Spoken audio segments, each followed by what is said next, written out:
ఈ పిల్లాడిని కూడా ఇదే మాదిరిగానే పోలీస్ స్టేషన్లో అగ్ననగ్నంగా ఈ పిల్లాడిని రాత్రంతా పెట్టారు. రాత్రంతా చిత్రహింసలు పెట్టారు. పోలీసులా వీళ్ళు రాక్షసులు అని అడుగుతా ఉన్నాం.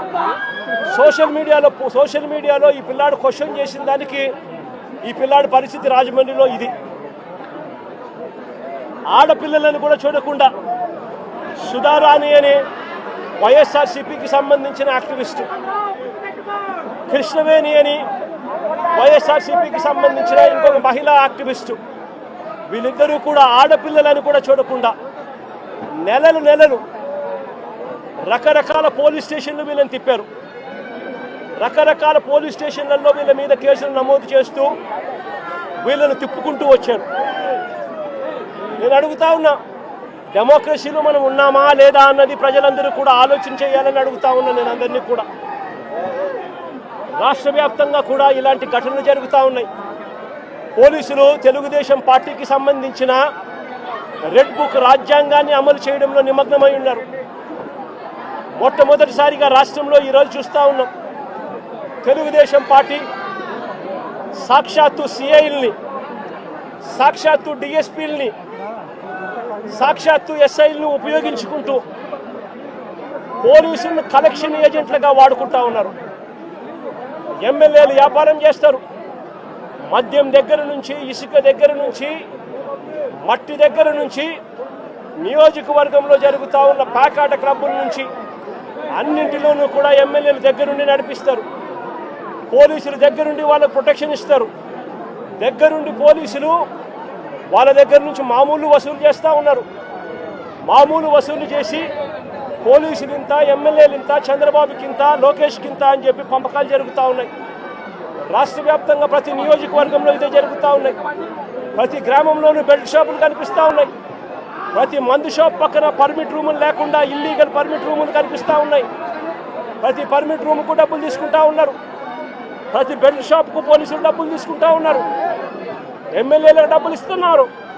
చంద్రబాబు నాయుడు గారికి ఇంత, లోకేష్కి ఇంత కలెక్షన్లు జరుగుతూ ఉన్నాయి. ఇసుక, ప్యాకాట, మట్టి, సిలికా, క్వాడ్స్, లాటరైటు ఏది వదలకోకుండా నియోజకవర్గంలో ప్రతిదీ కూడా వసూళ్లు కార్యక్రమం జరుగుతూ ఉన్నాయి. నేను అడుగుతా ఉన్నా, అసలు రాష్ట్రంలో ఇలాంటి పాలన జరిగేటప్పుడు పోలీసులను ఉపయోగించి యూనిఫామ్ తొడిగి వాళ్ళను దొంగల ముఠాలో భాగస్థులుగా చేసి వాళ్ళను వాడుకొని రెడ్ బుక్ రాజ్యాంగం నడుపుతా ఉన్న ఈ రాష్ట్రంలో లా అండ్ ఆర్డర్ అనేది ఉందా అని చెప్పి నేను గట్టిగా ప్రశ్నిస్తూ అడుగుతా ఉన్నా.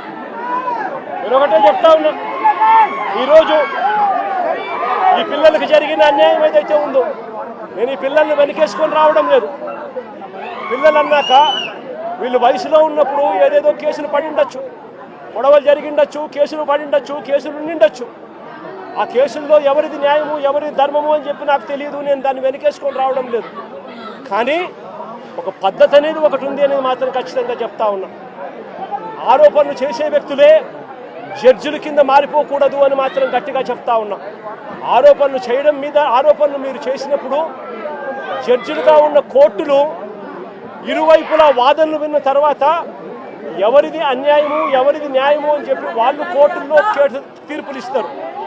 ఆ తీర్పు ఇచ్చేదాకా కేసులున్న ప్రతి ఒక్కరూ ముద్దాయి అయిపోడు అన్నది మాత్రం ఖచ్చితంగా గట్టిగా చెప్తా ఉన్నా.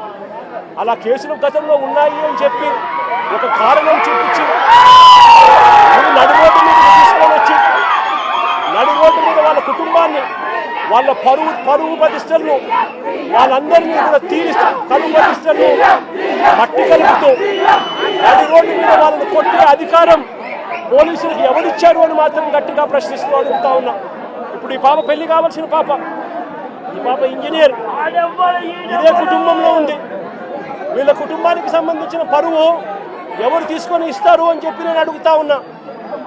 ఈ రకంగా వీళ్ళ కుటుంబాలతో ఆడుకోవడం ధర్మమేనా అని మాత్రం ఖచ్చితంగా అడుగుతా ఉన్నా. రాకేష్ చెల్లెలు engineer, Victor junior advocate, Victor చెల్లెలు కూడా ఇంజనీర్, విక్టర్ వాళ్ళ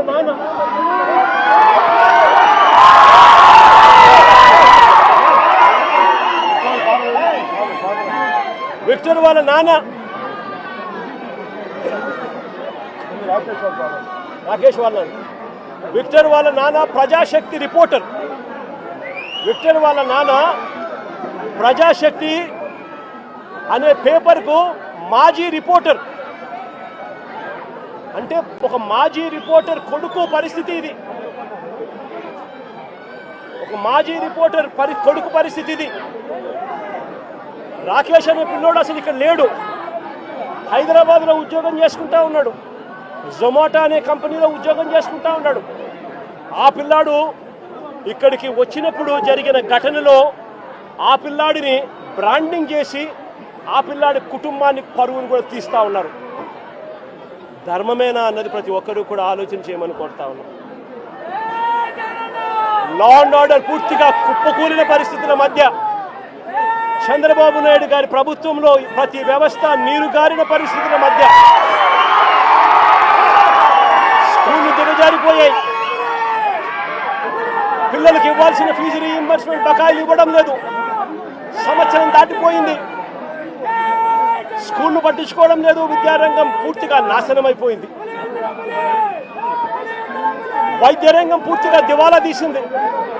నెట్వర్క్ హాస్పిటల్కు నెలకు 300 కోట్ల రూపాయలు ఖర్చు అవుతుంది. 12 నెలలు అయిపోయింది. 12 నెలల నుండి 3,600 కోట్ల రూపాయలు పైచిలకు వాళ్ళకి బకాయిలు ఉన్నారు. ఏ పేదవాడు నెట్వర్క్ హాస్పిటల్లో ఆరోగ్యశ్రీ సేవలు ఉచితంగా అందుకునే పరిస్థితిలో లేడు. మరోవైపున వ్యవసాయం దిగజారిపోయింది. ఏ పంటకు గిట్టుబాటు ధరలు రాని పరిస్థితి. రైతులకు పెట్టుబడి సహాయం లేదు, రైతులకు ఉచిత పంటల బీమా లేదు. ఈ క్రాప్ నాశనం అయిపోయింది. ఆర్బీకేలు నిర్వీర్యమైపోయినాయి. సమయానికే ఇవ్వాల్సిన ఇన్పుట్ సబ్సిడీలు రాని పరిస్థితి. ఇంత దారుణంగా రైతు పరిస్థితి ఉన్నారు.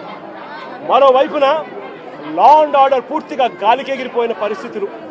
వీటి అన్నిటి మధ్య మా ప్రభుత్వం గతంలో అమలు చేస్తా ఉన్న పథకాలన్నీ రద్దు చేశారు. మరోవైపున వీళ్ళు చేస్తాము అని మాట ఇచ్చిన సూపర్ 6లు, సూపర్ 7లు గాలి కొదిలేశారు. 143 హామీలు మేనిఫెస్టోలో ఏదైతే చెప్పారో వాటిని పట్టించుకున్న పాపాన పోలేదు వీళ్ళంతా. అందుకనే ఇలాంటి పాలనకు వ్యతిరేకంగా రేపు రాష్ట్ర వ్యాప్తంగా కూడా వెన్నుపోటు దినంగా ప్రకటించి రాష్ట్ర వ్యాప్తంగా ప్రతి నియోజకవర్గంలోనూ ఈ ప్రభుత్వానికి వ్యతిరేకంగా రాష్ట్ర ప్రజలందరినీ కూడా గలం విప్పమని చెప్పి పిలుపునిస్తా ఉన్నాను. మరొక్కసారి వీళ్ళందరికీ కూడా ప్రతి ఒక్కరిని కూడా నేను ఒకటి విజ్ఞప్తి చేస్తా ఉన్నా. ఇలాంటి ప్రభుత్వం కొనసాగడం ఏ ఒక్కరికి కూడా మంచిది కాదు. ఇలాంటి ప్రభుత్వం ఎంత త్వరగా ఈ ప్రభుత్వాన్ని సాగనంపితే ప్రజలు అంత సస్యశ్యామలంగా బతికే పరిస్థితి ఉంటుంది అని చెప్పి ప్రతి ఒక్కరూ కూడా కలిసి రావాలి అని చెప్పి కోరుతూ సెలవు తీసుకుంటాను.